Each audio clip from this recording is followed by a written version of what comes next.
3월 18일 금요일 아침 기도에 오신 여러분을 환영합니다. 오늘 우리가 함께 나눌 말씀은 레위기 11장 44절에서 45절 말씀입니다. 다 함께 말씀 읽도록 하겠습니다. 나는 여호와 너희의 하나님이라. 내가 거룩하니 너희도 몸을 구별하여 거룩하게 하고 땅에 기는 길짐승으로 말미암아 스스로 더럽히지 말라. 나는 너희의 하나님이 되려고 너희를 애굽 땅에서 인도하여 낸 여호와라. 내가 거룩하니 너희도 거룩할지어다. 아멘. 오늘 우리가 함께 나눌 본문의 말씀은 제가 44절, 45절을 읽었지만 11장 24절부터 47절까지의 말씀을 함께 살펴보겠습니다.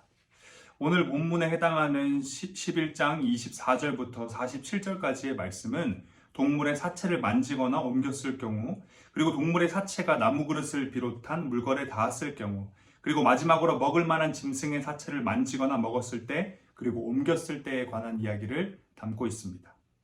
결코 짧지 않은 이 본문을 읽고 묵상하다 보면 우리 마음 가운데 왜? 라는 질문이 계속 떠오르게 됩니다. 왜 이 동물은 부정하고 왜 저 동물은 정한 것일까? 왜? 도대체 무슨 기준으로 뭘 위해서?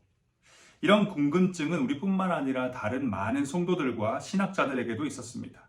그래서 목요일 아침 기도회 때 이재용 목사님께서 말씀하신 것처럼 하나님께서 부정한 동물과 정한 동물을 나누신 기준에 대해 오랜 시간 동안 수많은 신학자들이 연구를 해왔는데요. 보건위생학적으로 설명하려는 학자, 상징적으로 설명하려는 학자, 또한 가나안 문화를 반대하는 관점에서 설명하려는 학자, 윤리적으로 설명하려는 학자 등 여러 의견들이 있었지만 그 어느 것 하나도 명확하게 그 기준을 설명하진 못하고 있습니다. 그런데 수천 년 전 이스라엘 백성들도 오늘 본문에 기록된 정한 짐승과 부정한 짐승에 관해 규례의 이 말씀을 듣고 읽으면서 우리와 같은 질문을 가지지 않았을까요? 하나님은 도대체 왜 저렇게 나누신 걸까? 왜 저 동물은 부정하고 왜 저 동물은 정한 걸까? 제사장님, 도대체 왜 그런 거예요? 이유가 뭡니까? 이런 질문 아마 했을 겁니다. 처음 이 규례를 주실 때부터 오늘날 이르기까지 이스라엘 백성들을 포함한 수많은 성도들이 동일하게 궁금해하고 있지만 하나님께서는 성경 그 어디에도 명확한 기준을 알려주고 계시지 않습니다.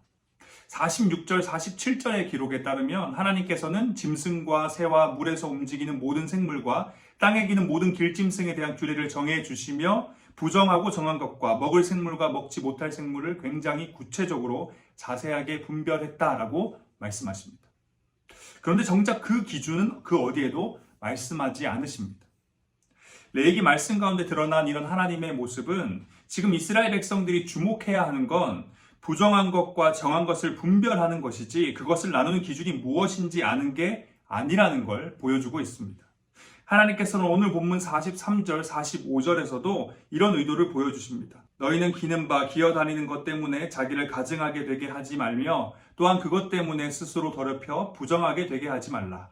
나는 여호와 너희의 하나님이라. 내가 거룩하니 너희도 몸을 구별하여 거룩하게 하고 땅에 기는 길짐승으로 말미암아 스스로 더럽히지 말라. 나는 너희의 하나님이 되려고 너희를 애굽 땅에서 인도하여 낸 여호와라. 내가 거룩하니 너희도 거룩할지어다.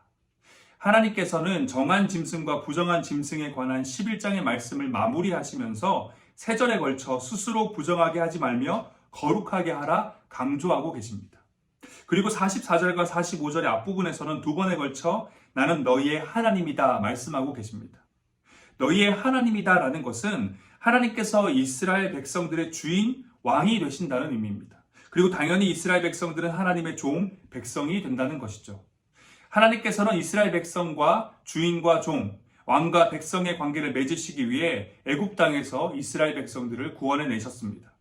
그리고 이제 이스라엘 백성들에게 거룩할 것을 요청하시는데요. 내가 거룩하니 너희도 거룩하라 말씀하시는 겁니다. 하나님께서 이스라엘 백성들에게 거룩을 요청하시는 건 자신이 거룩하기 때문입니다. 그렇게 이것은 하나님과 이스라엘 백성들이 함께하기 위한 중요한 전제 조건이라 할 수 있으며 나아가서는 이스라엘 백성들을 애굽에서 구원해낸 이유, 그들의 주인이 되시고 왕이 되시며 아버지가 되시기 위한 새롭게 맺어진 하나님과 이스라엘 백성의 관계를 유지하기 위한 중요한 조건이라 할 수 있습니다. 정리해 본다면 하나님께서는 이스라엘 백성들을 계속해서 종으로 백성으로 삼기 위해 이스라엘 백성들은 하나님을 계속해서 주인으로 왕으로 삼고 섬기기 위해 그들에게 거룩할 것을 명하고 계신 겁니다. 하나님께서는 레위기 말씀을 통해 이스라엘 백성들의 삶에 결코 넘어서는 안 되는 선을 그어주셨습니다. 굽이 갈라진 모든 짐승 중에 쪽발이 아닌 것이나 새김질 아니하는 것의 주검은 부정하니 만지지 말라. 땅에 기어다니는 모든 길짐승 가증한즉 먹지 말라. 하나님께서는 이스라엘 백성들의 삶 가운데 이렇게 선을 그어두시곤 선을 왜 그렇게 그어두셨는지 설명하지 않으시고 그저 그 선을 절대 넘어가지 말 것을, 그래서 거룩함을 잃지 말고 자신의 종으로 백성으로 살아갈 것을 명하십니다. 이런 하나님의 모습은 창세기에서도 동일하게 발견되는데요. 창세기 2장 16절 17절입니다. 여호와 하나님이 그 사람에게 명하여 이르시되 동산 각종 나무의 열매는 내가 임의로 먹되 선악을 알게 하는 나무의 열매는 먹지 말라. 내가 먹는 날에는 반드시 죽으리라 하시니라. 하나님께서 선악을 알게 하는 나무의 열매를 먹지 말라 하신 명령을 통해 원하신 것은 아담과 하와 그리고 하나님과의 올바른 관계였습니다. 아담과 하와는 하나님께서 자신의 삶에 결코 넘어서는 안 되는 선을 그으실 수 있는 분임을 인정해야 했습니다. 다시 말해 아담과 하와는 하나님이 자신의 창조자, 주인, 왕임을 인정하며 하나님께서 그어주신 선악을 알게 하는 나무의 열매를 먹지 말라 하는 그 말씀에 순종해야 했습니다. 결국 선악과는 하나님과 인간의 관계를 설명해 주는 것이며 그 열매를 먹지 말라 하신 하나님의 명령에 순종하는 것을 통해 그 관계가 계속될 수 있는 것입니다. 하나님께서는 아담과 하와에게 보여주셨던 선악과를 애굽에서 구원해내신 이스라엘 백성들에게 레위기의 규례를 통해 다시 한 번 더 보여주고 계십니다. 나를 너희의 주인으로 왕으로 인정하고 있는가? 그래서 나를 너희의 삶에 결코 넘어서는 안 되는 선을 그을 수 있는 존재로 받아들이고 있는가? 하나님께서는 바로 이 질문을 이스라엘 백성들에게 하고 계신 것입니다. 하나님을 주인으로 왕으로 받아들이지 않았던 다른 민족들에게 오늘 본문 속 수많은 규례들은 아무 의미 없는 것들입니다. 얼마든지 무시할 수 있는, 얼마든지 넘어가도 되는 선인 것이죠. 하지만 이스라엘 백성들은 달랐습니다. 그들이 정말 하나님을 자신들의 주인 왕으로 받아들이고 있다면 그들은 하나님께서 자신들의 삶에 그어주신 선, 왜 그렇게 그어졌는지 질문이 생길 수밖에 없는, 그래서 이해가 가지 않는 선이지만 하나님께서 그어주신 선이기에 이스라엘 백성들은 그 선을 넘어가지 않도록 애쓰며 거룩함을 지키고 하나님의 종으로 그분의 백성으로 살아가야 하는 것입니다. 사랑하는 대학교의 성도 여러분, 하나님은 우리 삶에 결코 넘어서는 안 되는 선을 그을 수 있는 분이십니다. 오늘 본문 속 이스라엘 백성들의 삶에 정한 짐승과 부정한 짐승에 대한 규례를 주시며 선을 그어주신 것처럼 하나님께서는 오늘날 우리에게도 우리 앞에 놓여있는 이 말씀을 통해 우리의 삶에 선을 그어주셨습니다. 선악과를 따먹지 말라 말씀하셨으면 아담과 하와는 따먹지 말아야 하고, 이스라엘 백성들에게 땅에 기어다니는 모든 길짐승은 가증하다 말씀하셨으면 그 짐승을 만지면 안 되는 것처럼 하나님을 우리의 주인, 우리의 왕으로 믿고 있다면 우리 또한 하나님께서 그어주신 그 선을 넘어가지 않도록 애써야만 합니다. 십계명으로 요약된 하나님의 말씀이 넘지 말아야 할 선으로 우리 삶 가운데 뚜렷하게 새겨져 있어야 하는 겁니다. 하나님을 믿지 않는 자들은 하나님께서 자신들의 인생에 넘지 말아야 할 선을 그어놓은 것에 대해 불쾌해야 합니다. 한 남자와 한 여자가 만나 사랑하고 하나 되어 가정을 이루라 말씀하셨으면 그 말씀을 따라 가정을 이루어야만 하는데 그들은 왜 불편하고 귀찮게 그런 선을 그어놓았냐며 끊임없이 질문하면서 하나님께서 그어놓으신 그 선을 넘어가려 하고 또 실제로 이미 많은 선들을 넘어갔습니다. 성도 여러분, 하나님이 우리의 창조주이심을 믿으십니까? 하나님이 우리의 구원자이심을 믿으시나요? 그분이 우리의 주인, 우리의 왕, 우리의 아버지이심을 믿고 계십니까? 그렇다면 우리는 하나님께서 우리의 삶에 그어두신 선, 결코 넘어가서는 안 된다 하신 그 선을 넘어가지 않도록 애써야만 합니다. 우리에게 명하신 그 말씀 앞에 기쁨으로 순종할 수 있어야 합니다. 그분이 그어주신 그 선 안에 머물 때, 하나님의 말씀 안에 머물 때 우리는 거룩을 잃지 않고 거룩하신 하나님과 함께 할 것이며 그 결과 허락하신 생명과 기쁨을 누릴 수 있을 것입니다.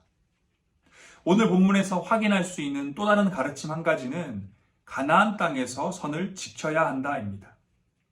오늘 본문이 속한 레위기를 비롯해 창세기, 출애굽기, 신명기, 민수기는 모세 오경이라 불리며 출애굽한 이스라엘 백성들을 위해 기록되었습니다. 하나님께서는 모세를 통해 기록한 이 5권의 책을 통해 이스라엘 백성들이 어떻게 하나님의 백성으로 살아가야 하는지 설명해 주셨습니다. 그런데 우리가 기억해야 하는 건 그들의 목적지가 이스라엘 백성들밖에 없는 광야가 아니라 하나님을 믿지 않고 우상을 숭배하는 수많은 민족들이 있는 가나안 땅이라는 겁니다. 다시 말해 그들이 모세오경을 통해 하나님의 백성이 되어 살아갈 곳은 가나안 땅 한가운데라는 겁니다. 오늘 본문 44절에서 하나님께서는 너희도 몸을 구별하여 거룩하게 하라 말씀하십니다. 구별하라는 것은 비교되는 대상이 있다는 것이죠. 이스라엘 백성들에게 주어진 규례들, 그들의 삶에 그어진 그 선들이 이스라엘 백성들밖에 없는 광야가 아니라 하나님을 무시하며 우상을 숭배하는, 그래서 하나님께서 그어주신 선들을 무시하는 그런 자들이 가득한 가나안 땅 한가운데서 지켜져야 한다는 겁니다. 그리고 그것을 통해 가나안 땅의 이방 민족들과 하나님의 백성들이 구별돼야 하는 것입니다. 오늘 본문에서 이스라엘 백성들에게 주어진 규례, 그들의 삶에 그어진 그 선들은 하나님을 모르는 가나안 땅의 이방 민족들이 보면 굉장히 눈에 띄는 행동들입니다. 특정한 동물의 사체가 썩어가고 있는데도 만지지 않고 그대로 두고, 질그릇에 뭐가 떨어졌다고 그 그릇을 깨트리고, 맛있게 먹을 수 있는 짐승들인데 먹지도 않고 두 눈으로 그냥 보기만 하는 겁니다. 하나님께서는 오늘 본문을 비롯한 레위기의 수많은 규례들을 통해 그 누가 보아도 이스라엘 백성들과 가나안 땅의 이방 민족들이 구별되도록 하셨습니다. 그리고 하나님께서는 그런 구별됨을 통해 거룩하게 될 것이라 말씀하십니다. 44절입니다. 나는 여호와 너희의 하나님이라. 내가 거룩하니 너희도 몸을 구별하여 거룩하게 하고. 사랑하는 대학교의 성도 여러분, 하나님께서는 자신의 백성들이 세상 가운데서 그 누가 보아도 구별된 자가 되길 원하십니다. 광야가 아니라 가나안 땅에서 구별된 자가 되어야 합니다. 성도들만 모인 모임에서가 아니라, 교회에서만 아니라 세상 가운데서 하나님의 말씀, 하나님께서 내 삶에 그어주신 그 선을 철저히 지키고, 그래서 하나님을 믿지 않는 사람들과는 구별된 자가 되어야 하는 것입니다. 직장 동료들 사이에서, 친구들 사이에서, 가족과 친척들 사이에서 그 누가 보아도 성도인 우리는 구별되어야 합니다. 하나님께서 그어주신 그 선을 모두가 무시하고 넘어가더라도 성도인 우리는 그 선을 끝까지 지키며 그들 가운데서 구별되어야 하고, 아무도 하지 않는 그 일을 하나님의 말씀에 순종하기 위해 기쁨으로 행하며 그들 가운데서 구별되어야 합니다. 하나님께서는 그럴 때 우리가 거룩한 자, 성도가 된다 말씀하십니다. 사랑하는 대학교의 성도 여러분, 오늘 우리는 레위기 11장의 말씀을 통해 두 가지를 확인했습니다. 하나님께서는 우리 인생에 결코 넘어서는 안 되는 선을 그을 수 있는 분이십니다. 그리고 우리는 세상 가운데서 하나님께서 그어주신 그 선을 넘어가지 않도록 애쓰며 구별된 자가 되어야 합니다. 이 두 가지의 가르침을 기억하며 새로운 하루, 그리고 남은 한 주를 살아갈 수 있길 소망합니다. 다 함께 기도하겠습니다. 우리의 창조자, 구원자 되신 하나님, 주님의 이름을 찬양합니다. 오늘도 어김없이 우리에게 새 생명 주심에 감사드립니다. 사랑하는 하나님, 오늘 우리는 레위기 11장의 말씀을 통해 하나님께서 우리 인생에 선을 그어주시는 분임을 인정하고, 또한 우리는 세상 가운데서 그 선을 지키며 구별된 삶을 살아야 함을 확인했습니다. 우리 인생의 창조자, 주인, 왕은 내가 아닌 하나님임을 잊지 않길 원합니다. 그래서 하나님을 믿지 않는 자들은 하나님께서 그어주신 선, 하나님께서 명하신 그 말씀 앞에 그 선을 넘어가고 그 말씀을 거리낌 없이 무시하지만, 성도인 우리는 그 선을 지키기 위해, 말씀에 순종하기 위해 몸부림치길 원합니다. 또한 직장과 사업장, 학교와 학원, 그리고 가정에 그 어디에 있든지 누구를 만나든지 구별된 자가 되길 기도합니다. 세상 가운데서, 우리의 삶의 현장 가운데서 하나님께서 그어주신 그 선을 지킬 때, 우리에게 명하신 그 말씀에 순종할 때 우리가 구별된 자가 되고 거룩한 자, 성도가 됨을 믿습니다. 새로운 하루, 남은 한 주 가운데 대학교의 모든 성도님들이 구별된 자 되어 거룩한 삶이 되길 소망하며 우리의 구원자 삶의 이후 다시 오실 예수 그리스도의 이름으로 기도드립니다.